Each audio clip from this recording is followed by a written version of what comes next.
तव कथामृतम् तप्तजीवनम् कविभिरीडितम्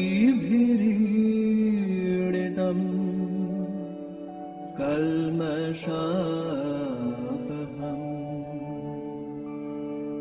श्रवणमङ्गलम् श्रीमदाततम् भुवि गृह्णन्ति ये भूरिदा जनाः भुवि गृह्णन्ति ये भूरिदा जनाः।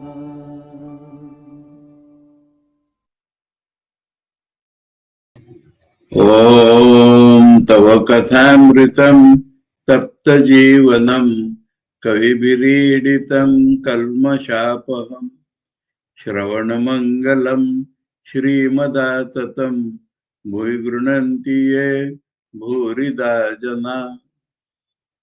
We are studying the Gospel of Sri Ramakrishna and we are within the conversation of Sunday, 10th June 1883. And we are at a point where the master was very happy to see a musician who had come with the devotees from Bulgaria. Sometime before, Sri Ramakrishna had gone into an ecstatic mood on hearing his devotional music. At the master's request, the musician sang a few songs, one of which described the awakening of the Kundalini and the 6 centers. It was this very song which had sent Sri Ramakrishna into Samadhi when he had gone to that place. And the song is like this. Jago jago janani Muladhare nidragata katodina gato holo kulakundalini Swakarya sadhane chaloma shivo madhe shira madhe parama shiva yatha sahasradala padme kari shadachakra bhed ghuchao maner khed chaitanya rupini. Awake, awake, awake. How long thou hast been sleeping in the lotus of the Muladhara. Fulfill thy secret mission, mother. Rise to the 1,000-petal lotus within the head where mighty Shiva has his dwelling. Swiftly pierce the 6 lotuses and take away my grief, O essence of consciousness. Now, one word is little.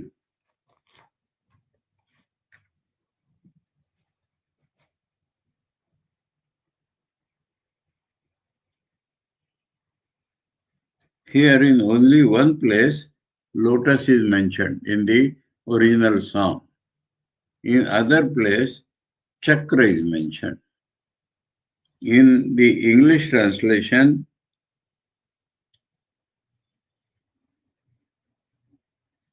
in one place, neither of these is mentioned. In original, Muladhare, there no lotus or wheel is mentioned. Sahasradala, there Padma, lotus is mentioned. And Shat Chakra Bhed, because that is a technical term. So, let me explain all the concepts involved in this. In the first line, someone we do not know is addressed as mother. And the mother is sleeping. And we are calling upon her to get up, awake. And we are asking her where she is sleeping, from there to go to a particular place and fulfill the mission of man's life. Now, the name given is Kula Kundalini. So let us understand two different things are involved here.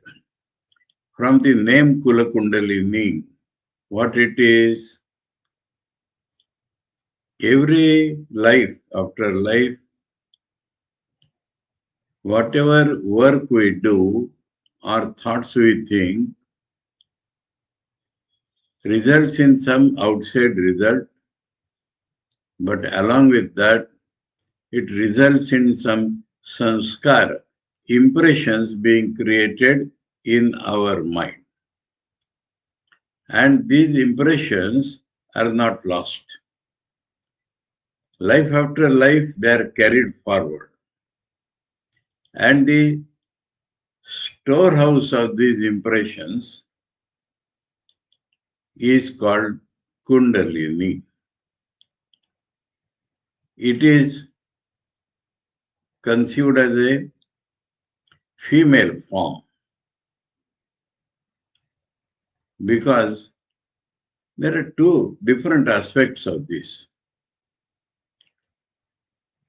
These sanskaras are with a serpent-like power. Serpent-like power, serpent-like means its motion is like serpent or it stays like a serpent.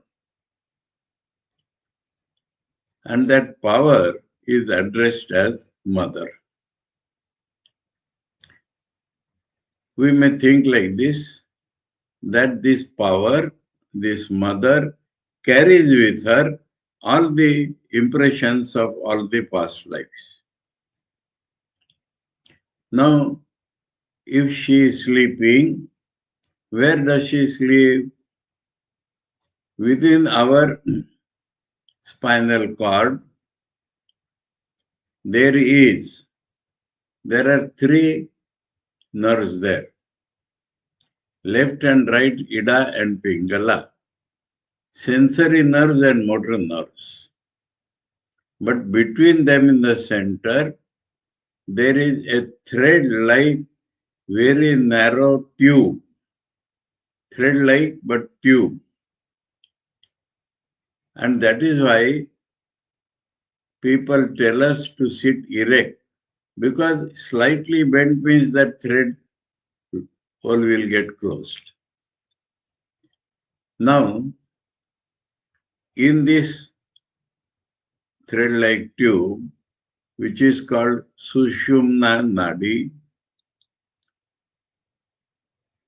7 lotuses are conceived, seen by the yogis. They are subtle, so we cannot see them, but the yogis do see them. Now these 6 places are visualized either as wheels or as lotuses. These 6 places are viewed as chakra or lotuses. Now, the last of them, the lowest of them, is called Muladhara. It is at the bottom end of the spinal cord. Little above it is Swadhisthana. That is, all these are in the spinal cord. But the height-wise we are telling the position that it is at the root of the organ of generation. Little higher than that, in the navel, there is Manipur. These are the names given by the Tantra Shastra, Kundalini Shastra, yogis and tantrikas. Then, when it is in these three centers, it is conceived as sleeping. Why it is sleeping? The touch of consciousness has not yet come. So it is sleeping. And how it is doing some actions if it is sleeping? Because like reflex actions, even in our sleep, deep sleep also, even in our sleep, if a mosquito bites, our hand does move. So like that, a very little awakening is there. Very little, it is subconscious, unconscious, whatever you call, but it is sleeping. And what it does, it attains only the function of eating, including drinking, dressing up, and sexual action, cohabitation. That is the only three functions which it is capable of doing when sleeping, when it is within the lowest three centers. Suppose it awakes by spiritual sadhana. What is spiritual sadhana? In one word, loving the supreme reality. That is in one word, spiritual sadhana. And it is conceived that ultimate reality is continuously pulling this kundalini. But because it is sleeping, it is unaware of that pull. Even originally, it was with that Shiva. Somehow it has come down and slipped. Now when it has awakened and travels a little above these three, it goes to a center parallel to our heart. Parallel. Inside the spinal cord, everything. And that is called Anahata Chakra or lotus. There, the touch of consciousness comes. We become aware, really, not by analysis, directly aware that we are conscious beings. The world is manifestation of consciousness. God is consciousness. And the consciousness of God is felt there first time when the Kundalini power has come to the heart. We may see visions, anything, but the touch of consciousness has come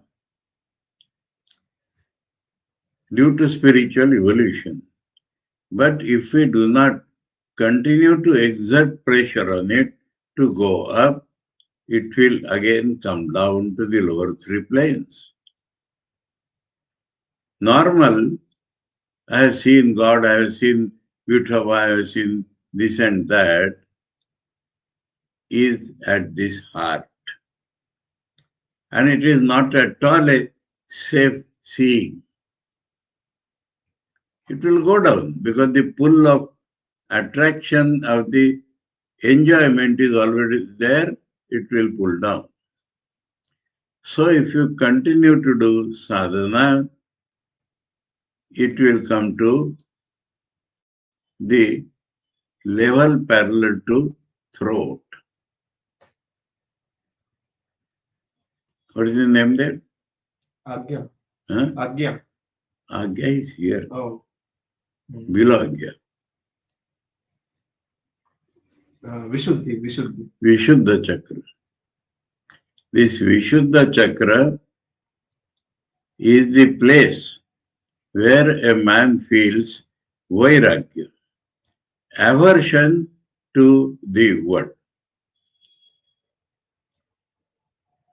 But the I consciousness being there, ego, it may again be pulled down from there.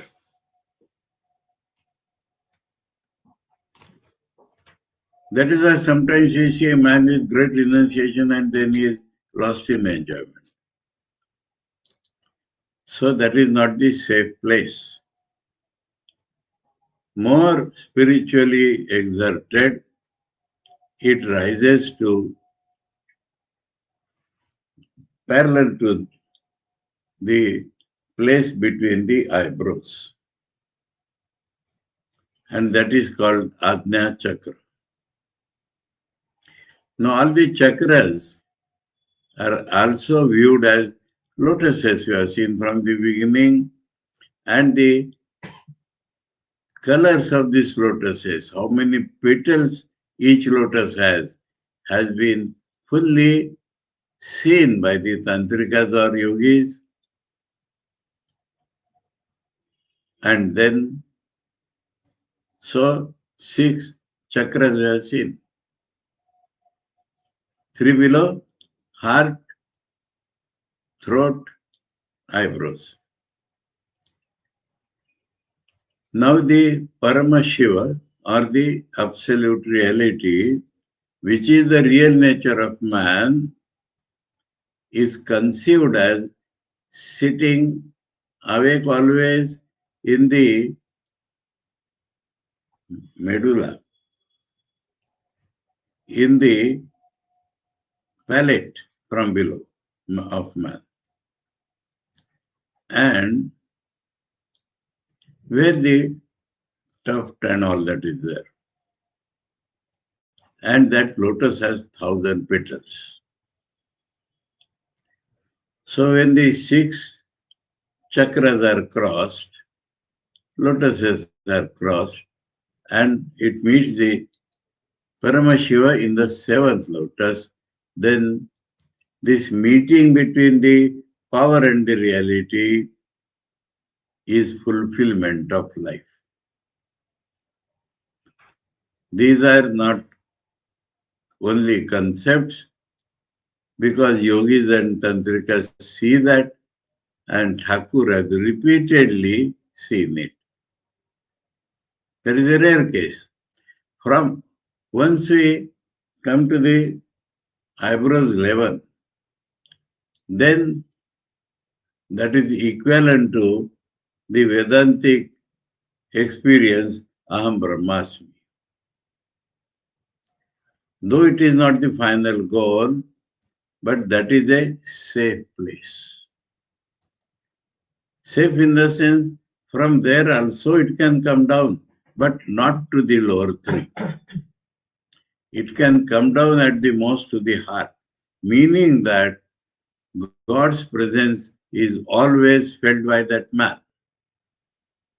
The consciousness is always felt by that man, in whatever form or non-form or whatever.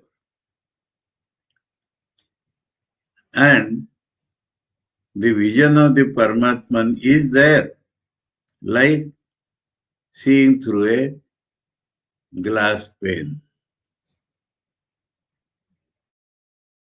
It appears as if I can touch God, but I cannot. And when that is broken, cross means broken. And the Kundalini goes to 7, then the I is lost. Now this whole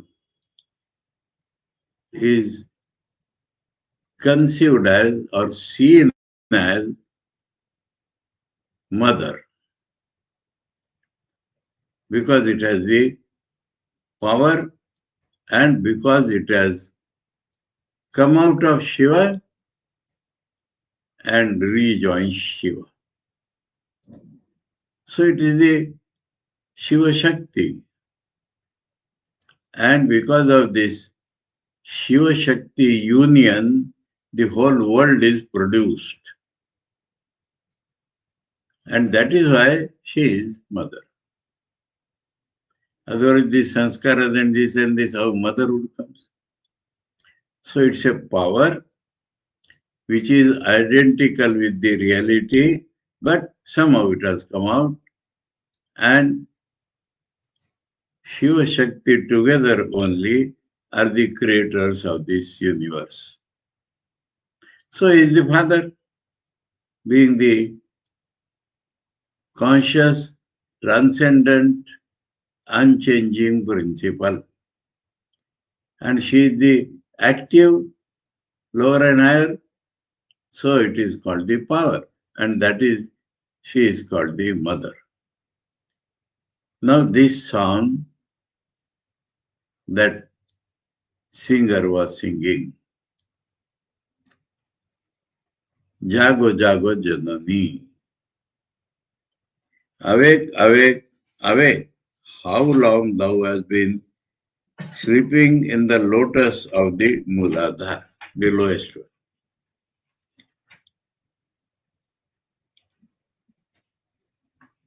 Fulfill thy secret function. So the whole work of that Kundalini, her mission, is to go up and rejoin Shiva. So for that we are appealing to her because she is our mother. Mother, awake, fulfill your mission. That means go and reach Shiva. Rise to the 1,000-petaled lotus within the head, where mighty Shiva has his dwelling. Why it is mighty Shiva? Parama Shiva. Mighty, supreme Shiva. The supreme reality. Is not mighty that way. Supreme reality is dwelling. Swiftly pierce the 6 lotuses. So swiftly pierce the 6 wheels, chakras. Same thing is seen as lotuses. And take away my grief. Now, what is grief? Grief philosophically is the separation between the subject and object. I may enjoy the whole world, but I do not become that world. There is always a gap between myself and the world. I may enjoy any type of enjoyment. Man, woman, money, indriyas, bhoga, but always there is a gap between the subject and the object. This is the only cause of misery, sorrow. And in the Ajna Chakra, the difference between subject and the conscious object has almost vanished. And in Sahasrara, it is totally gone.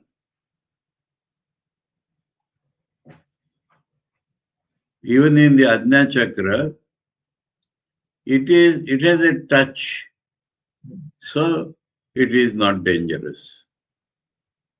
Now, this song, when Thakur hears, what happens? The Sushumna Nadi is not open in ordinary man.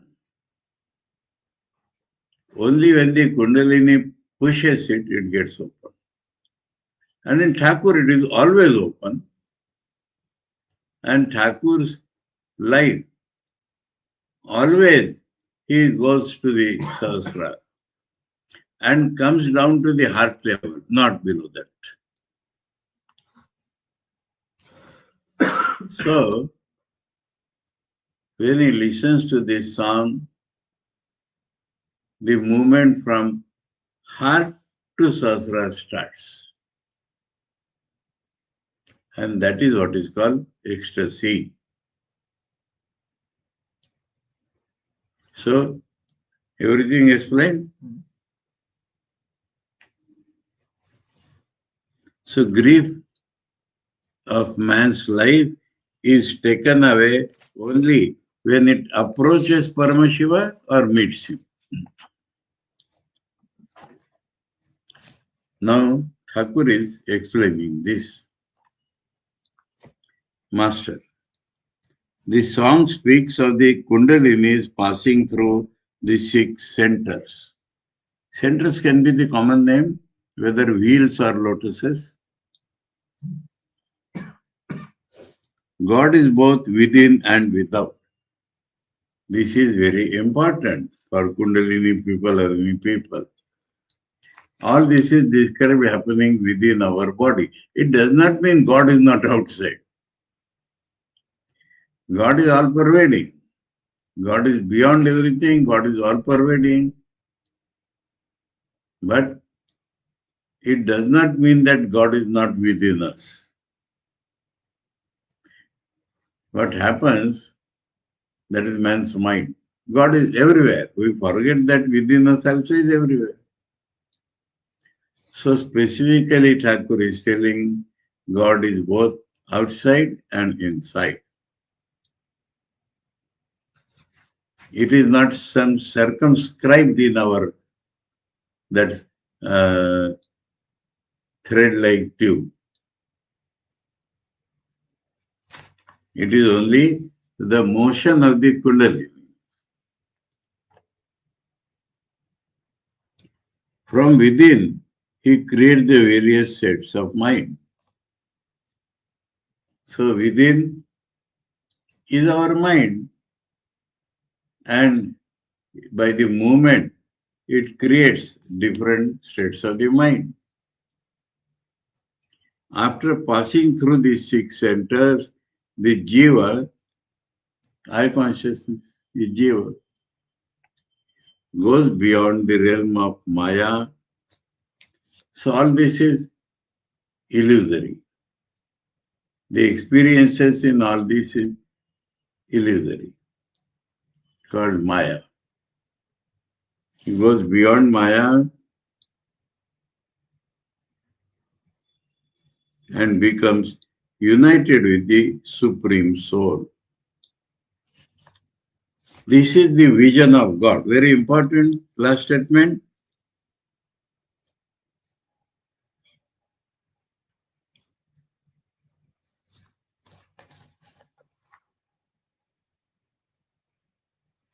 So at one point I told, as soon as it comes to the heart, a sort of feeling of consciousness comes. And we may see God. But that is not Ishwar Darshan. Thakur is telling this, meeting with the Shiva is Ishwar Darshan. One story I might have repeated twice before you people is the brilliant example of Namadeva. For Namadeva's sake, Vithoba used to come out of that image and eat the food. But for Namadev, it was at the most some deity consciousness coming out of image. But he was not aware of its all-pervading nature, of its nature beyond the world. So what happens on a lower level, as soon as it reaches the heart, man has several types of visions. And he thinks he has won the race, but he has not won the race. So Thakur is clearly telling this is vision of God, meeting the Paramashva in the Sastra.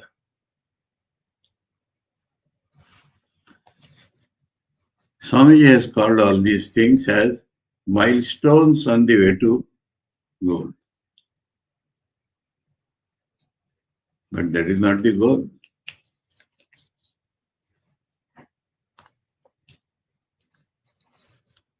Now, practical life Thakur is describing.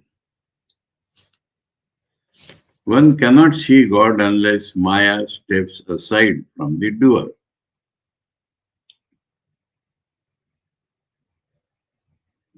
So,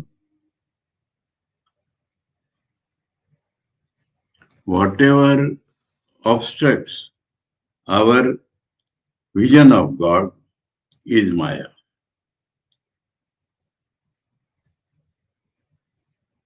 Now, if the Maya steps aside, we can see. And this Maya is God's own power of hiding himself. So if she steps aside, we'll see him. Not until then. For that, Thakur gives an example. Ram, Lakshman and Sita were walking together in the forest. Rama was in front, Sita walked in the middle, and Lakshmana followed them as a rear protection. But Lakshmana could not see Rama because Sita was between them. In like manner, man cannot see God because Maya is between them. The everything is within ourselves, yet I consciousness and supreme reality, between them is Maya. To Mani Mallik. So one name now has come. Mani Mallik of Sindhuryapati. But Maya steps aside from the doer when God shows his grace to the giver. So call it God's grace or Maya stepping aside.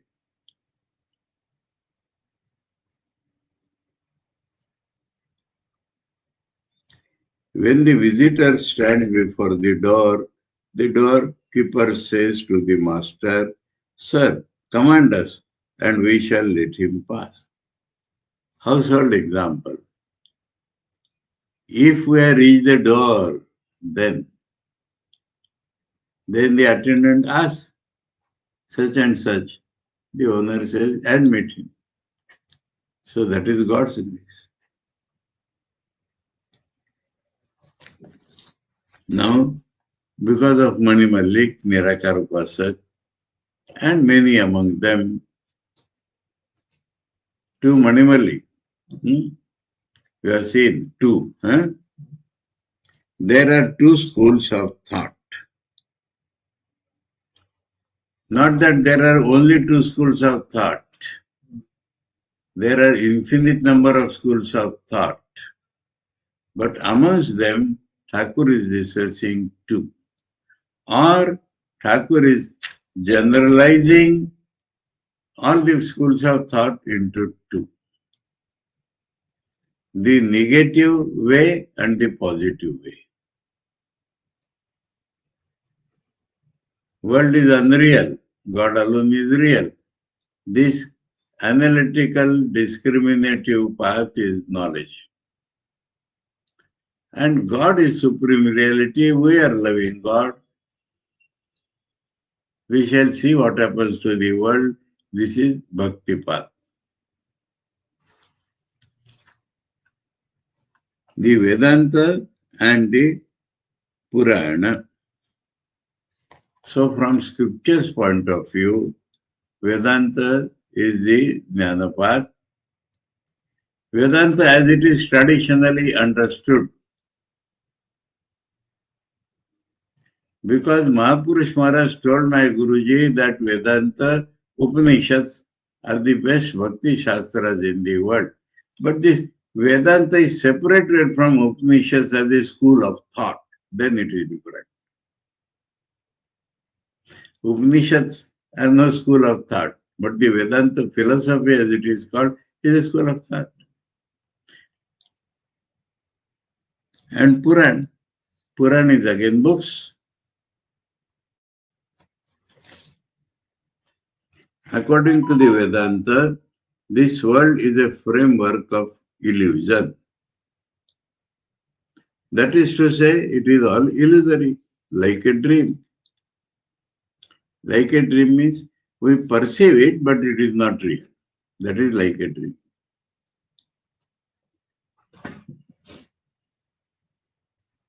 But according to the Purana, the books of devotion, God himself has become the 24 cosmic principles. World is illusory, but appearance of what? Appearance of the same God. That is emphasized by the Puranic.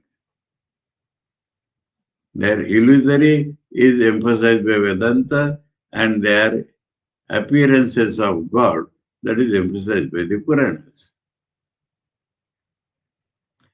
And 24 cosmic principles, this is enumeration by the Sankhya, which the Puranikas accept.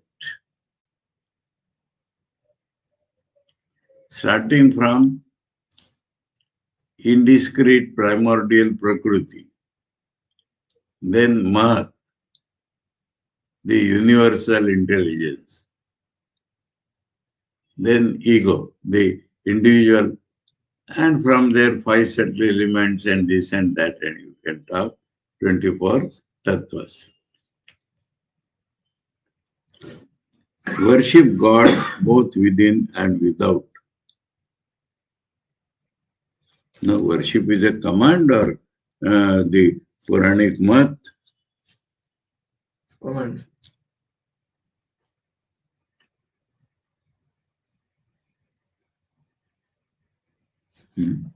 What is that? তাকে অন্তরে বাহিরে পূজা করো। বাংলায় কোথায় এটা? তাকে অন্তরে বাহিরে পূজা করো। চতুর্নিষেধ তত্ত্ব হয়ে রয়েছেন। After that. Oh, I'm pushing there.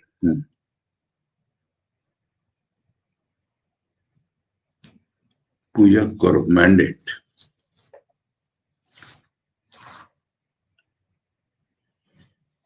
So, Puran Math itself. Puranas are telling us worship God outside, that is, in images, in avatars or like that, outside. But don't forget that God is within you, so you have to worship him within by meditation, by awakening and rise of Kundalini. So external worship is not sufficient. Only paying attention to inside is not sufficient for Puranikas. Clear? And in the beginning, I told God is both outside and inside.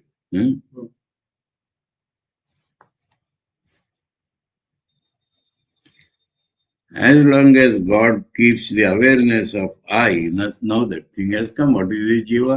I. And how long it is there? God has kept in us. So long do sense objects exist. Yes. And we cannot very well speak of the world as a dream. Because God has kept I, subject, so objects are real.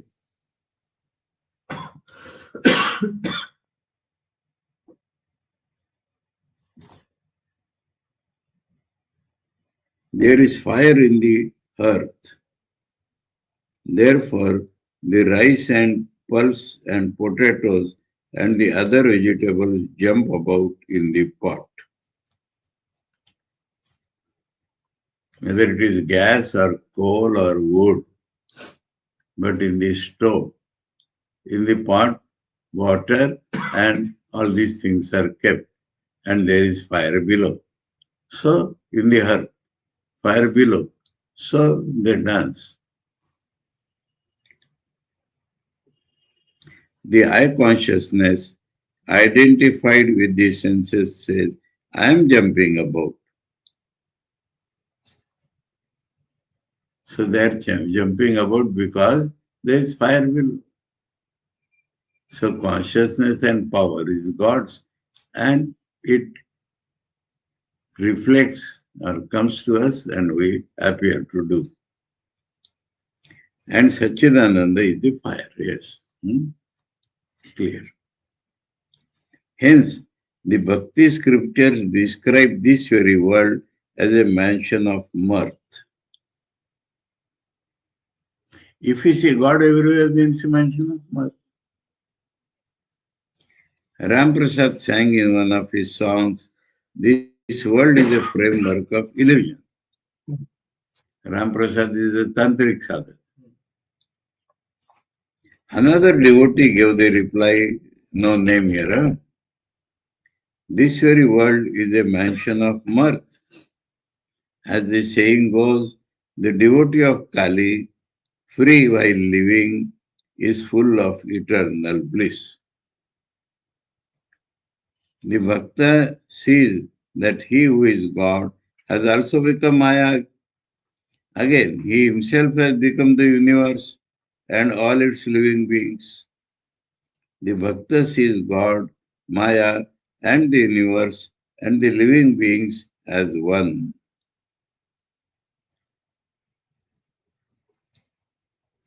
Not separate, huh? Some devotees see everything as Rama.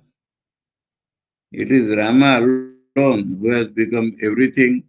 Some see everything as Radha and Krishna. So according to their constitution, to them it is Krishna alone who has become the 24 cosmic principles. Though Radha is mentioned there, but Krishna has everything. Because above Rama only. It is like seeing everything green through green glasses. As per our temperament, we see.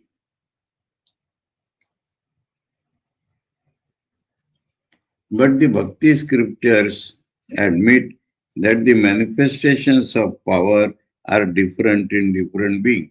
Though everything is God, but the power manifested is different. Bhakti. It is Rama who has become everything, no doubt, but he manifests himself more in some than in others. There is one kind of manifestation of Rama in the incarnation of God and another in men. Now, what is the common? Even the incarnations are conscious of the body because they have taken up the body. Embodiment is due to Maya. Embodiment means taking a body, being enclosed in a body, embodiment. Is due to Maya. Example, Rama wept for Sita. The non-Indians or others, they should know Rama, as commanded by his father, went to forest. Sita and Lakshman forced that they will also go together. And there in the forest, Sita was stolen by Ravana. And at that point, Rama wept.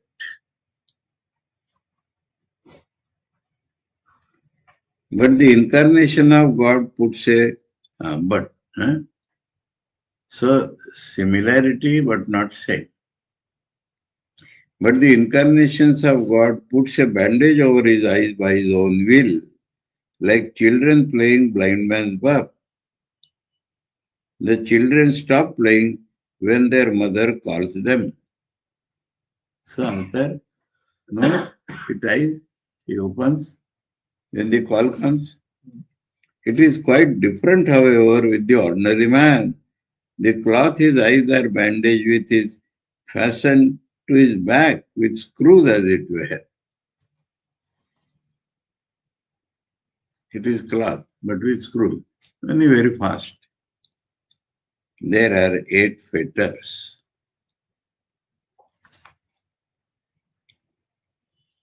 Shame, hatred, fear, caste, lineage, good conduct, grief, and secretiveness. These are the technical translations. We have to think of them also.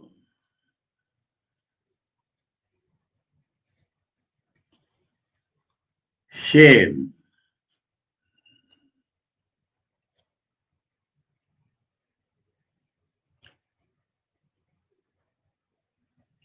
If my behavior becomes abnormal due to my love of God, what people will say? That is shame. And that is a fetter.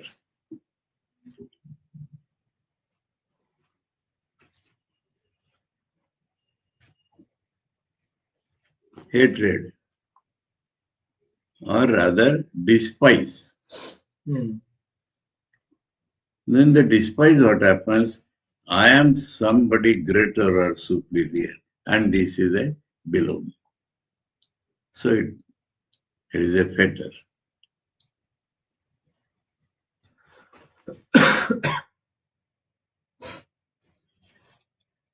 Fear. Fear is the loss of I if I get married in God. It's a fetter. Caste. Now, foreigners may not have that. But in India, especially in Thakur's time, the awareness of higher caste was very much there. Among the lower castes, there is a great feeling of higher and lower. So this distinction between men is a fetter. In the Western world, masses and classes. And that is based upon money. If you get enough money, you shift from masses to classes. In India, it was based upon sattvic, rajasic, tamasic characteristics of the man. But it is a fetter, all the same.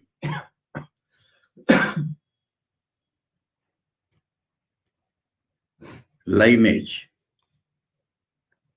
Lineage is particular family in which I am born. And that creates all the difference. So fetter. In the Western world, Swamiji says, in India, the most mighty king feels glorified himself if he can trace his lineage from some rishi, sage.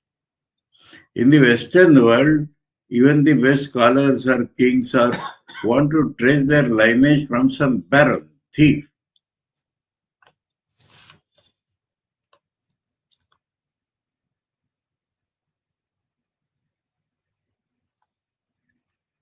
Good conduct in this society. What is good conduct? What is the difference between conduct and character? Conduct is as we appear to the people. Character is what we are inside. And taking care of conduct is a fetter.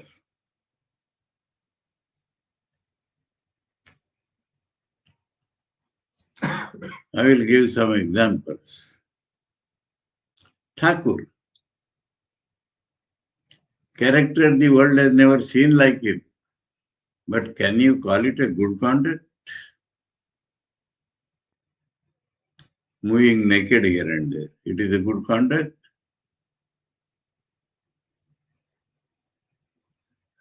Doing something unaccepted by the society when he was a child even.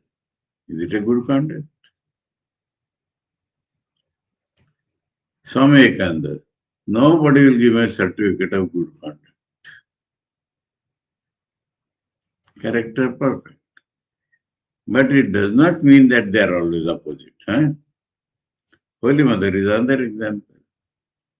Perfect conduct, perfect character. But sometimes she used to jump out of the social restrictions in no time.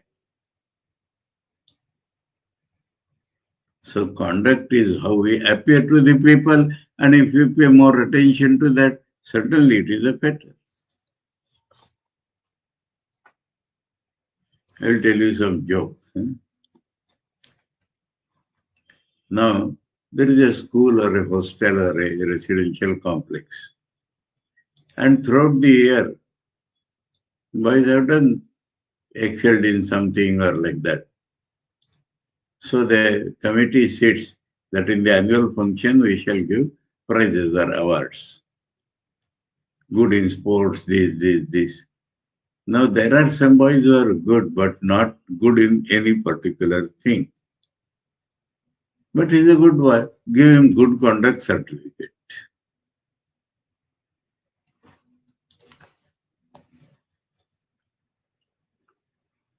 Then comes grief. Grief is a fetter. Grief is unnecessary feeling of loss.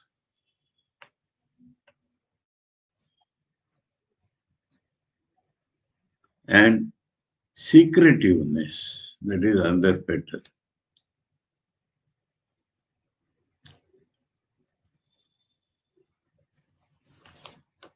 Okay? Jugupsa. Jugupsa. Ninda. Jugupsa means That is a ninda. tendency to hide. Jugupsa. Oh. Go. Gopaniya, go. Oh. Ju is only when desire is spoken, the doubling comes. Oh. So that go becomes jo. Jugupsa means desire to keep it a secret.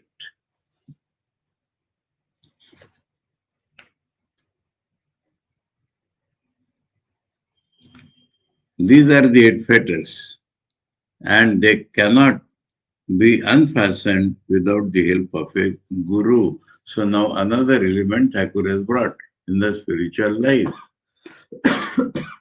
A guru is one who is aware of your potential divinity and he is aware of how Maya is functioning in you.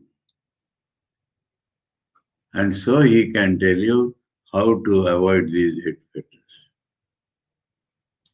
The sadhak being already bound by these 8 fetters does not understand that he is bound. He takes glory in his good conduct and this and that. Guru. A devotee. Sir, please bless us. You understand this suddenly? To remove these 8 fetters. He has found that he has many fetters.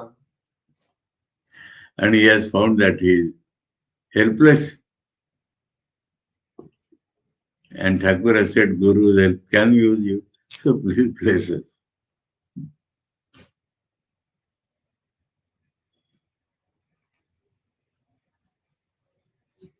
Now about this blessing. Master, God is in all beings, but you must apply it to the gas company. It will connect the storage tank with the pipe in your house. Huh? Monday. Om Tava Kathāmritam Tapta Jivanam Kavibiriritam Kalmashapaham Shravanamangalam Shrimadaatatam Bhuigrunanti Ye Gurida Jana.